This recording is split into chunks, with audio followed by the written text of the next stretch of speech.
We will continue with our discussion on the Narad Bhakti Darshan, Sutra number 17, Katha Dishviti Gargaha. Kathadishviti Gargaha. Narad ji has begun describing the symptoms of bhakti. So prior to this, he said, puja, to have attachment to puja is a symptom of bhakti as described by Ved Vyas.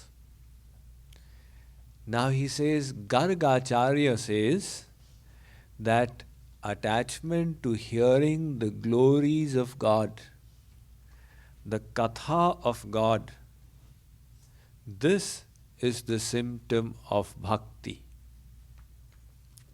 Doing puja is with the karmendriyas, the working senses. Hearing katha is with the knowledge senses, the jnanendriyas. So the position of the jnanendriyas is higher than the karmendriyas. So hearing the katha, the discourses describing the tattva, the knowledge of God, His glories, His pastimes, this has been given a very high place by many acharyas. King Ambarish, he asked a boon from the Lord. Na kamaye nath tadapyaham kvachit na yatra yushma charanam bujasava.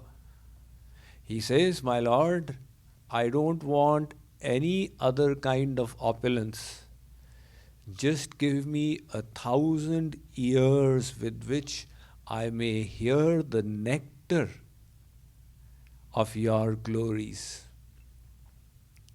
This is the amount of a ras that great saints get from the katha. It is said the four Kumars, they are so fond of hearing discourses that whenever they get the news katha is going on somewhere, they all come there and hiding their original form, they sit and hear. So it's possible one of you could be, some of you could be the four Kumars. And when the katha is not going on, they sit down amongst themselves. One becomes the speaker and the other three start hearing. So this katha, Hanumanji himself is the greatest example. He is so fond of Ram Katha that wherever the Ram Katha takes place, Hanuman comes to hear. That is why whenever Ramayana is organized, Navanya, Parayan, etc., they keep a seat for Hanuman. And at the end they say, Katha Visarjan hota hai, Sunahu Veer Hanuman. All right, the katha is over now, Hanumanji. You may leave if you wish. Once in Mumbai, in the crowded business area called Madhobag, the Ram Katha was going on, and Panditji at the end, he said, all right, Hanumanji, if you wish, you may leave from your asan now. So one advocate got up. He said, what is the proof that Hanuman sits on this asan? Can you establish it for me? Panditji was silent. How do you prove it? This is the tradition that goes on. Always we have this asan for him. However, he was inspired to say, I will prove it tomorrow. All night long he prayed to Hanuman that this is a question of vindicating the faith. You have to reveal yourself. He kept on praying. The next day, when he came and sat for the katha, he placed the asan there and he prayed, invoked the presence of Hanuman. He asked that person, come here, lift this asan. So this is supposed to be a true story from Madhobag, very popular area of Mumbai. That person used all his force, but he could not lift it. So Hanumanji proved that I'm actually sitting there. There was another Panditji who used to do katha in his temple. So during the month of Kartik, many temples organize month-long kathas, discourses. So Panditji was in dire need of money. He had to get his daughter married, and he was economically poor. So he was hoping that from the katha he will get some dakshina and his daughter will get married. But the temple was not a popular one, very few people used to come. Nevertheless, in the principle or in the spirit of not being attached to the results, he was doing his katha. Now it was a Hanuman mandir, so Hanuman used to sit and hear. Now the next day was the last day of the katha, it was the Kartik Purnima. One Sethji, one businessman, was entering the temple. There was nobody else. Panditji was doing the katha, at least Hanuman is listening. The moment Sethji entered, Hanuman spoke up. He said, Panditji, tomorrow you will get 10,000 as dakshina. Now Hanumanji spoke up, Panditji did not hear, he was engrossed in his katha. Sethji heard. So he had a business mind, he realized that Panditji is not heard. He said, Panditji, whatever chadhotri you get tomorrow, let's do a theka, let's do a contract. I will give you 5,000. If it's more than 5,000, it's my profit. If it is less, then it's my loss. Panditji said, nobody comes to my temple. Where is this 5,000 going to come from? He said, never mind, I am taking the guarantee for it. Panditji said, all right. The next day Panditji came, he did his katha. Sethji was the only one sitting there. The whole katha got over. Panditji, he offered his prayers and he walked off. Now Sethji got very annoyed at Hanuman. So he went and gave Hanuman, the Vigraha, the deity, one kick. That you had told that he will get 10,000. What happened to the 10,000? However, when he gave a kick, Hanumanji caught his leg. Now he stuck with his leg to the deity. Sethji said, listen, first you made me lose 5,000. Yesterday I gave him 5,000. Now you are not leaving my leg. Hanuman said, I don't tell lies. I told Panditji that he will get 10,000. He has already got 5,000. Give him another 5,000, only then I'll leave your leg.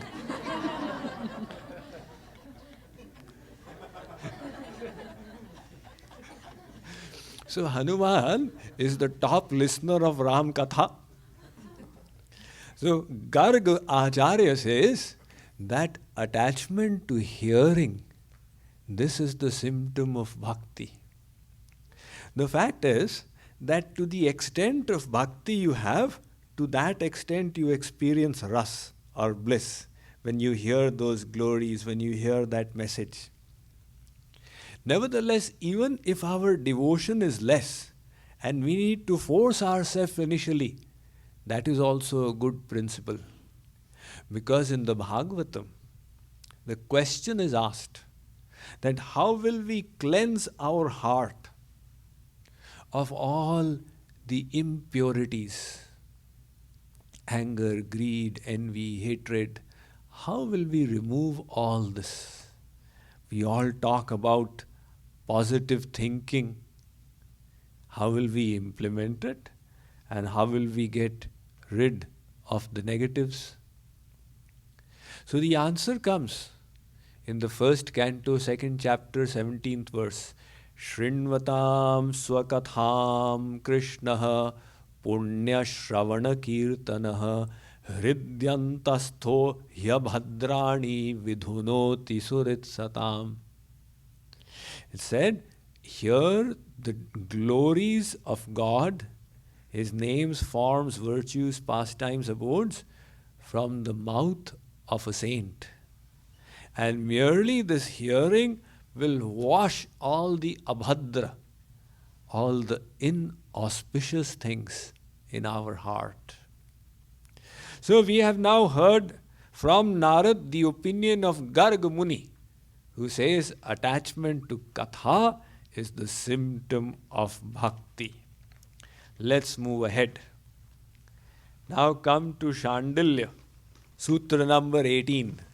Atmaratya virodheneti आत्मरत्न विरोधेनेति Shandilya. शान्तिः. Now he is giving the opinion of Maharshi Shandilya, who has written the Shandilya Bhakti Darshan, one of the famous texts on bhakti. But like I said, it's very complex, not easy to understand. So Shandilya is of the opinion that you can have attachment to katha or to puja or to archana or going to the holy places, anything. But the attachment, the ras that you experience should be from within. In other words, the ras should not be of the external thing. Like people go to Tirupati Balaji, the famous mandirs. When they come back, you ask, how was it? So nice. What did you see? You know, it is on 7 hills and we really enjoyed the scenery. Did you go to enjoy the scenery? What else did you see? Well, it's a very big temple and there is gold plating out there. Did you go to see the gold plating? You know, the queue is so big, sometimes it takes 24 hours. Did you go to see the queue? You know, Swamiji, that laddu of Tirupati Balaji, there is no comparison to it. Oh, who is this Tirupati Balaji? You went to see Venkateshwar Swami, Srinivas, talk about him. In other words, the ras that we got was from the external things. So he is clarifying that your bhakti ras should not be from externals. Just like in the north, one of the most famous mandirs is that of Bihariji. You know, we say Vrindavan Bihari Lal Ki. So this Bihariji temple, once in a year, Bihariji sits on a swing, a jhula. There was one Hargu Lal Seth. He made a swing of about 2 billion rupees, all studded with jewels. That was his desire to serve Bihariji. So once in a year, Bihariji comes and sits on the swing. At that time, there is such a crowd that comes to see. About 15-20 years ago, every year people used to die. Because it's a narrow street, people would get jammed and they would die. So why is there such a crowd on that particular day? If your wish is to see Bihariji, then you can see him on any day. Why are you so agog to see him on that day?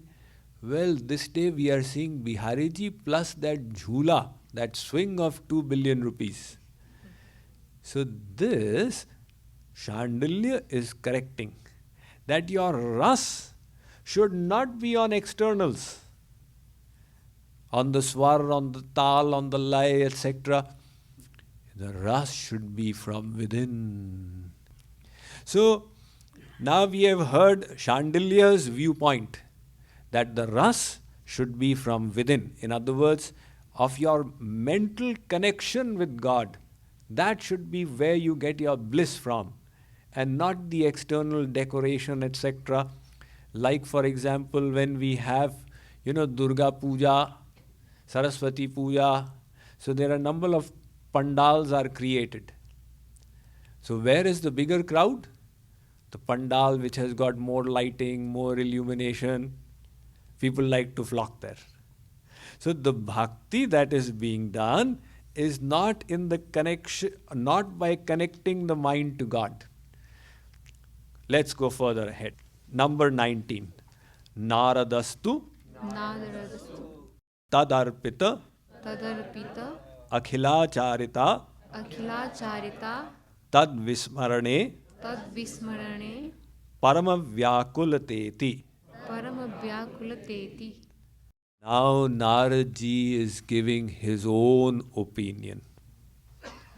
So Narad ji says, you do anything. It's not that you have to do bhakti in the temple itself.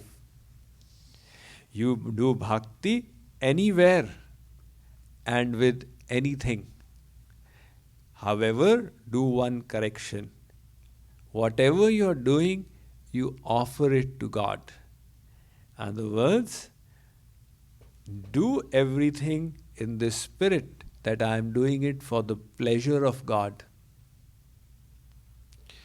Very often people have this concept that spirituality is something you do in the temple for half an hour and it has got no relevance to your daily life. So they will do puja for half an hour and when they come out they will start shouting at everybody. That's all right. My puja is inside. Outside what I do, how does it matter? That's not the concept of spirituality. Spirituality should reflect in everything that we do.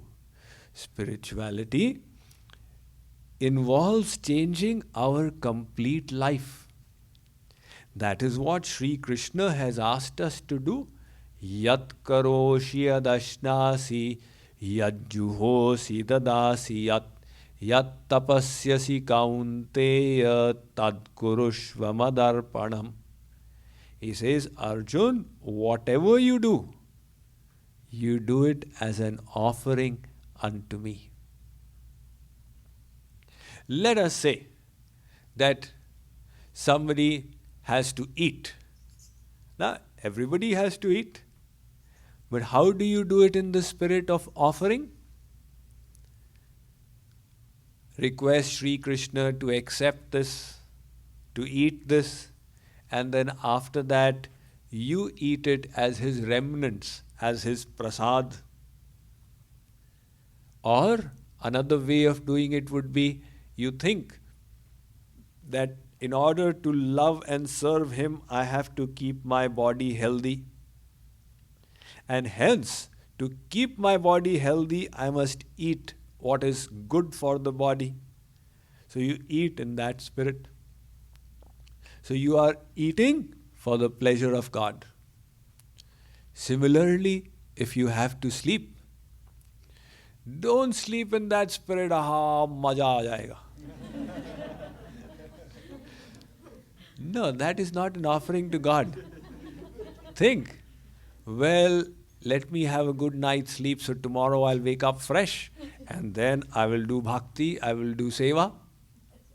Because if I cannot sleep well, then tomorrow morning my devotion will get disturbed. Or else you think, oh Sri Krishna, I'm going to go to sleep. Please come and give me your darshan, your vision in my dream. Think in this manner and go to sleep. In other words, you have connected God with that activity.